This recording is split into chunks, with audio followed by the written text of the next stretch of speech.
Excelentísimo señor Rector, magnífico de la Universidad Internacional de Valencia, Secretario de Estado de Justicia, Presidente de la Real Academia de Doctores, Decana del Colegio de Abogados de Madrid, Presidente de la Comunidad Judía de Madrid, Decano del Colegio de Abogados de Valencia, Presidente Zaplana, Ministro Blanco, autoridades que hoy nos acompañan, señoras y señores. Para quienes, como es mi caso, mantenemos una vocación universitaria desde la juventud, ser investido doctor honoris causa supone siempre un honor muy alejado de la percepción de los propios méritos. Quiero, por eso, comenzar agradeciendo a esta universidad, representada por su rector magnífico, esta distinción. Pero debo también confesarles con sinceridad que si algún mérito han encontrado en mi trayectoria, se trata, sobre todo, y en todo caso, de un mérito compartido con muchas personas que la han acompañado. Mi familia y amigos, mi maestro alemán, el profesor Rainer Arnold, y todos los compañeros de mis años de academia, mis compañeros de ejercicio profesional en la abogacía, y muy especialmente mi maestro español, Antonio Torres del Moral.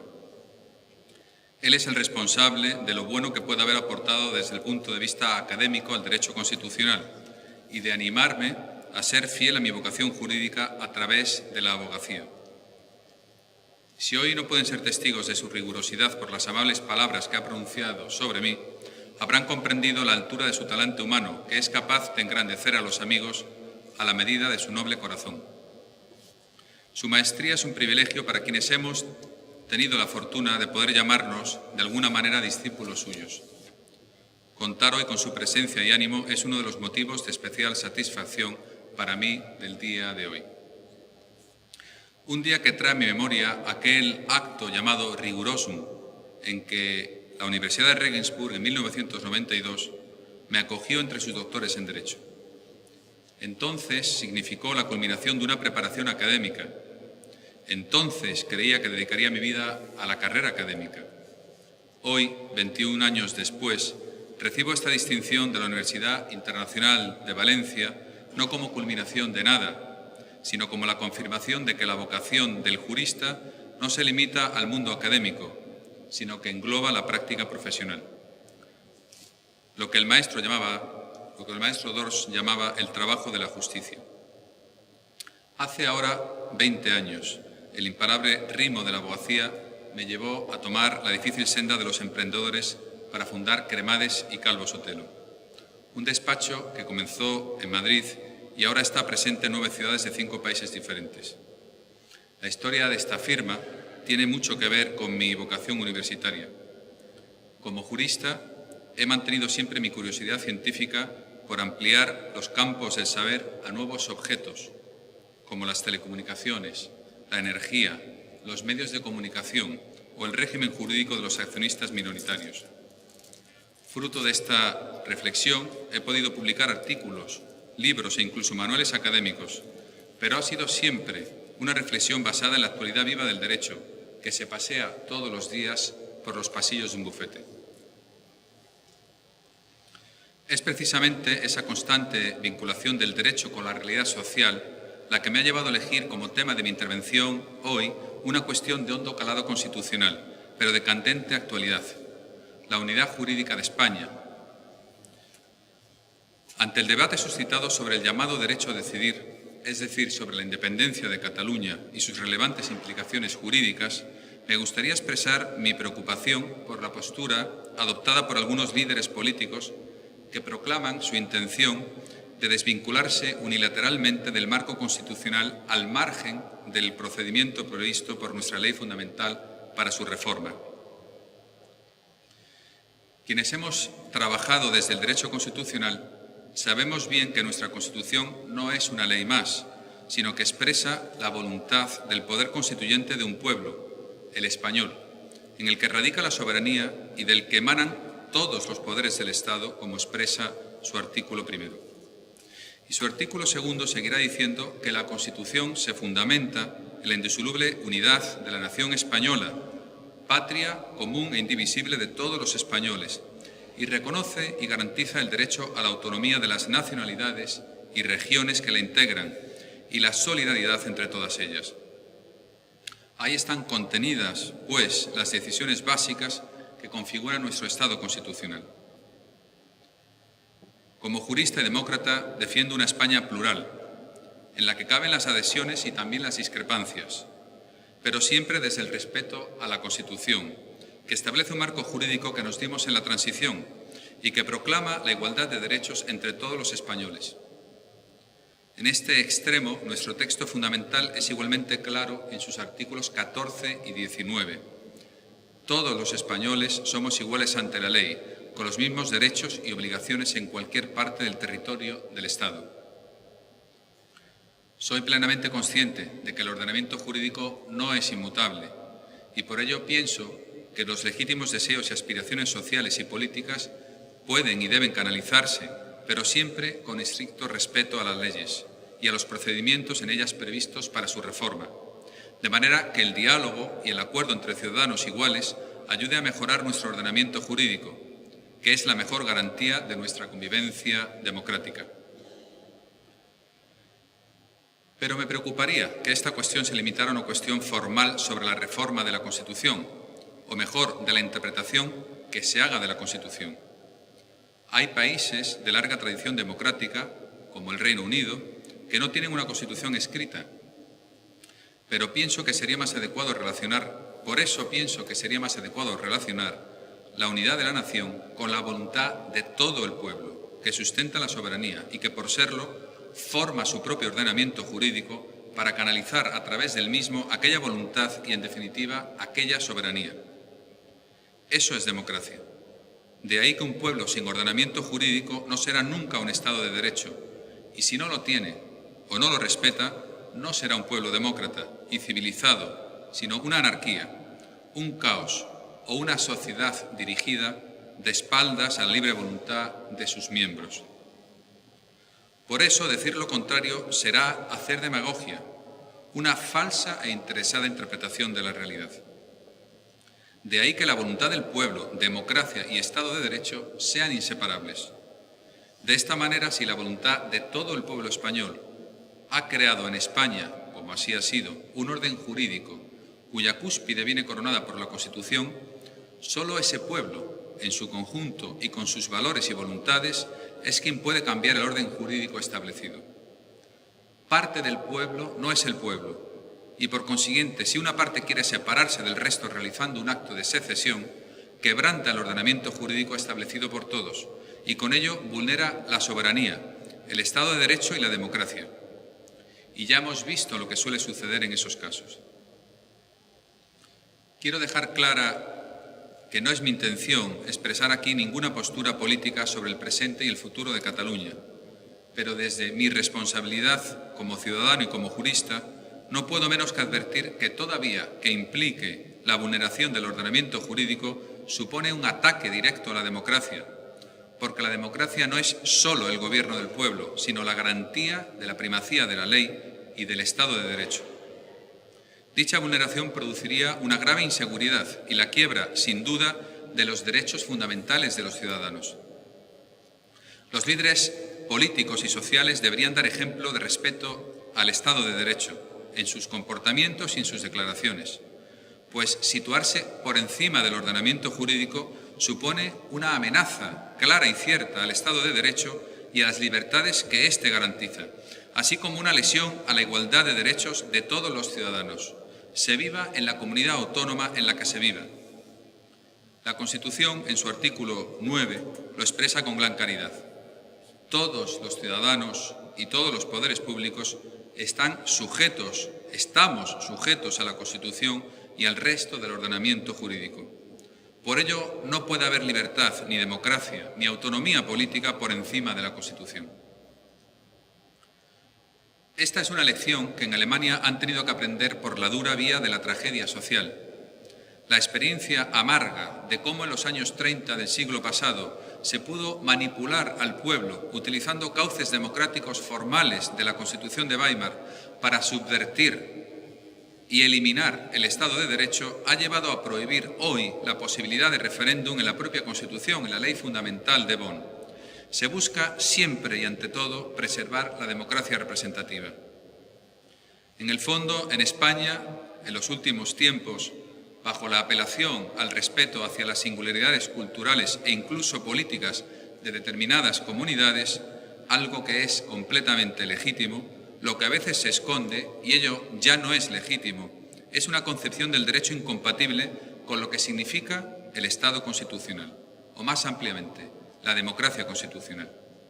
De ahí la necesidad de poner en claro los conceptos básicos que sustentan a la Constitución democrática y por lo mismo al Estado al que da forma, el Estado constitucional y democrático de derecho, que ha sido, después de tantos siglos de inseguridad y desigualdad, el tipo de organización política que ha logrado articular la convivencia de manera civilizada. Este tipo de Constitución y de Estado se caracterizan por haber fundido dos elementos que no pueden ni teóricamente ni prácticamente separarse: democracia y derecho. De ahí que no quepa apelar a la democracia por encima de la propia Constitución. O dicho con otras palabras, que no haya más democracia legítima que la democracia constitucional. La Constitución presupone la existencia de un único soberano, pues justamente en ello la propia Constitución se fundamenta y por garantizarlo para el futuro, la propia Constitución se mantiene. La Constitución democrática, que es realmente la única Constitución posible, se basa en que ese único soberano es el pueblo. En nuestra Constitución, el pueblo español en su conjunto, decisión adoptada por el constituyente y que el poder constituido no puede ahora vulnerar.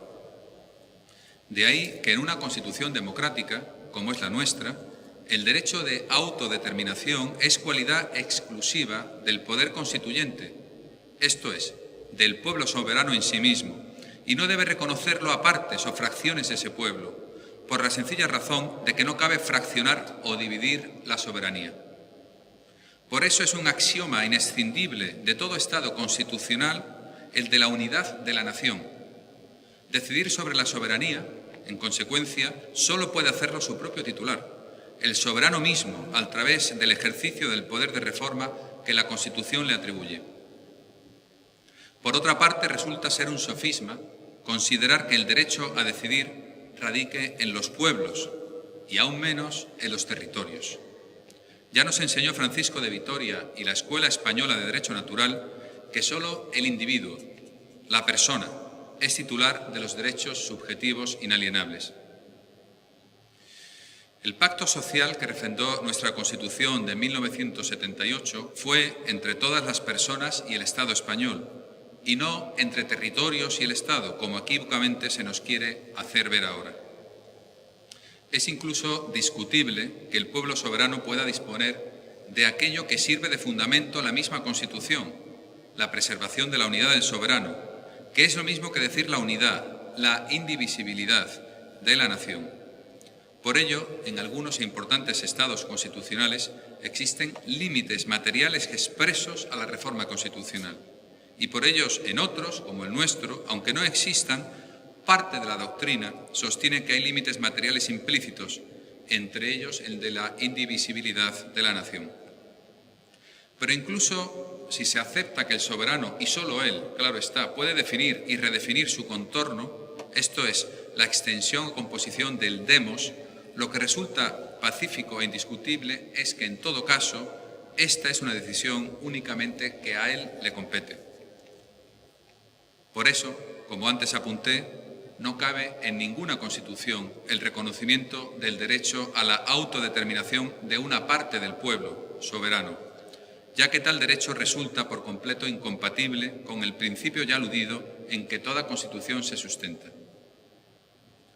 En definitiva, admitir que pueda ejercerse, aunque se disfrace bajo el término engañoso de derecho a decidir, ese derecho de autodeterminación no solo significaría incumplir frontalmente los mandatos constitucionales, sino algo aún más grave, destruir sencillamente a la propia Constitución. Kelsen, sagazmente, ya advirtió que el derecho se destruye si se basa en el axioma «debes si quieres». Muchos siglos atrás, Aristóteles dejó bien claro que la democracia es el gobierno por el pueblo, pero sometido a las leyes. Pues sin sometimiento a la ley, el gobierno por el pueblo no es democracia, sino su falseamiento. demagogia. No puede hacerse prevalecer, pues, la democracia sobre la ley, la democracia sobre la Constitución, simplemente porque el Estado constitucional democrático, salvo que se lo destruya, no puede dejar de ser al mismo tiempo Estado de Derecho. De ahí que democracia y derecho, en esa forma de Estado, no puedan disociarse. Sin derecho, lo que no hay en realidad es democracia. No solo la autoridad de Aristóteles, sino también la experiencia histórica así lo demuestran. En España vivimos unos años difíciles, no solo por la crisis económica y sus lacerantes consecuencias sociales, que ello, con ser grave, es un problema del que cabe esperar razonablemente que podamos solucionar, sino por la crisis político-institucional que nos atenaza y que puede generar en el cuerpo social efectos aún mucho más devastadores. Los reiterados y extendidos casos de corrupción, la deslealtad constitucional de algunos partidos e incluso de algunas autoridades autonómicas, la falta de brío de ciertos partidos nacionales para la defensa de los intereses comunes, el descrédito, en fin, de importantes organizaciones públicas, han originado una desconfianza de los ciudadanos hacia los políticos, los partidos y las instituciones que puede llegar a convertirse, si esos males no se atajan, en una desconfianza hacia la propia democracia, o mejor dicho, hacia la democracia institucionalizada. Y no nos olvidemos que esa, la democracia que opera a través de las instituciones que la Constitución ha previsto, o en otras palabras, la democracia constitucional, es, como antes dije, la única democracia auténtica, por ser la única garantizada por el derecho. La llamada democracia de la calle solo puede ser la antesala de la demagogia. No podemos olvidar que la Constitución por sí misma no garantiza esa paz y prosperidad que hemos conseguido entre todos durante su vigencia. En esto consiste la llamada paradoja de Böckenförde, el gran constitucionalista alemán, a quien la dramática historia del siglo XX le ha enseñado que la democracia vive de supuestos que ella misma no está en condiciones de garantizar. Para que las reglas del juego constitucionales funcionen, hace falta que las instituciones y los ciudadanos las cumplan y las adapten a las evoluciones sociales. No me refiero solo a la política y a los políticos, sino también a lo que algunos denominan la realidad prepolítica. La sociedad civil corre el riesgo de quedar aprisionada entre unas estructuras públicas anquilosadas y unos movimientos radicalizados.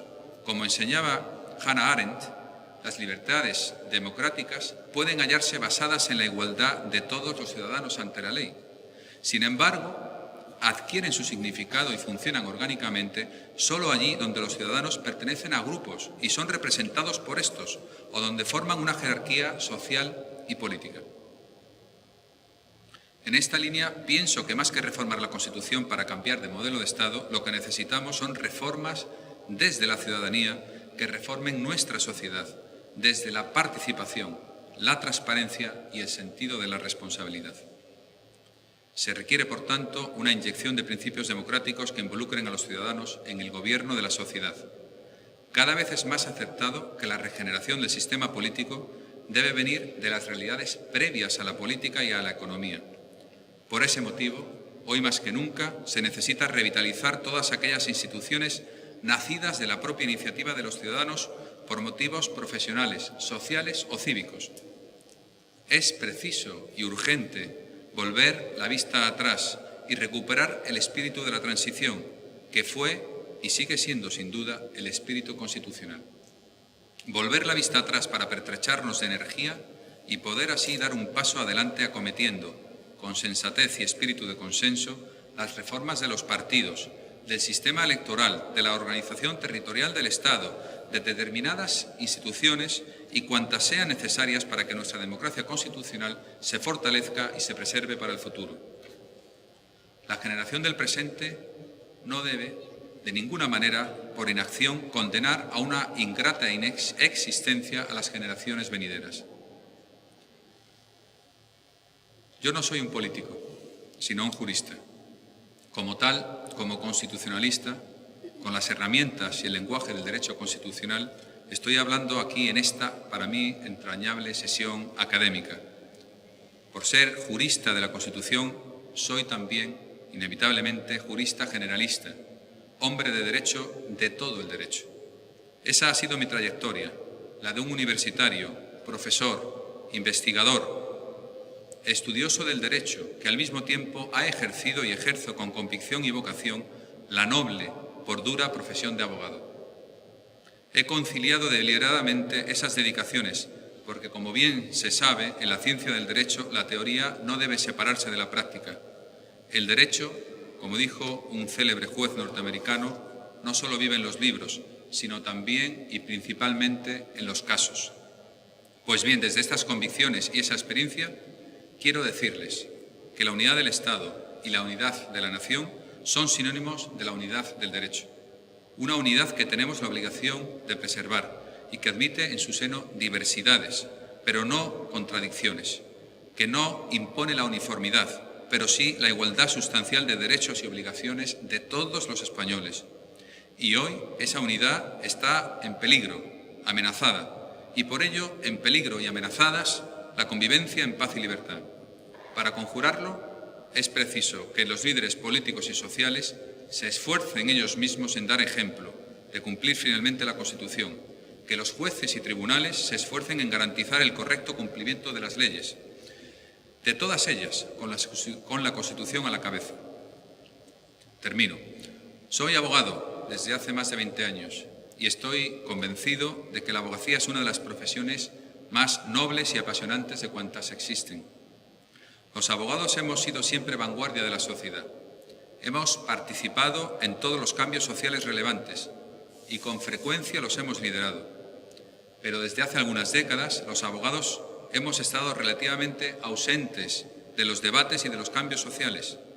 España necesita una nueva abogacía que se comprometa con los distintos debates sociales que definen nuestro futuro y de esta forma siga liderando con una eficacia reforzada la defensa de los intereses de los ciudadanos. La nueva abogacía debe recuperar posiciones de liderazgo en la sociedad, porque los abogados somos agentes principales del mundo jurídico, que es el que define las claves del juego en sociedad. Porque para conseguir tener una voz respetada en la sociedad, los abogados primero necesitamos recuperar el prestigio social, que solo podremos alcanzar participando activamente en el juego de la sociedad. Así podremos alcanzar y recuperar el respeto que necesitamos en el ejercicio de nuestras funciones constitucionales. La unidad del ordenamiento solo se preserva si el derecho se produce y aplica de acuerdo con los valores, principios y reglas constitucionales, porque de ahí proviene su validez. Pero también se preserva la unidad del ordenamiento si el derecho se elabora con buena técnica que conduzca a redactar normas claras y precisas, terminando con las muchas imprecisiones, duplicidades y fárragos que ahora atenazan a nuestro ordenamiento jurídico. Nunca debe olvidarse que el derecho obtiene su legitimidad no por la validez, pero la mantiene por la eficacia. Pero la seguridad jurídica que proporciona a sus dignatarios se adquiere precisamente por esa eficacia. Por ello, con sometimiento pleno a la Constitución, pero también por medio de buenas leyes y buenas sentencias, el derecho podrá preservar su unidad y realizar su cometido, que no es otro que el de asegurar la convivencia en paz, libertad e igualdad dentro de esta nación que desde hace tantos siglos se llama España. He dicho.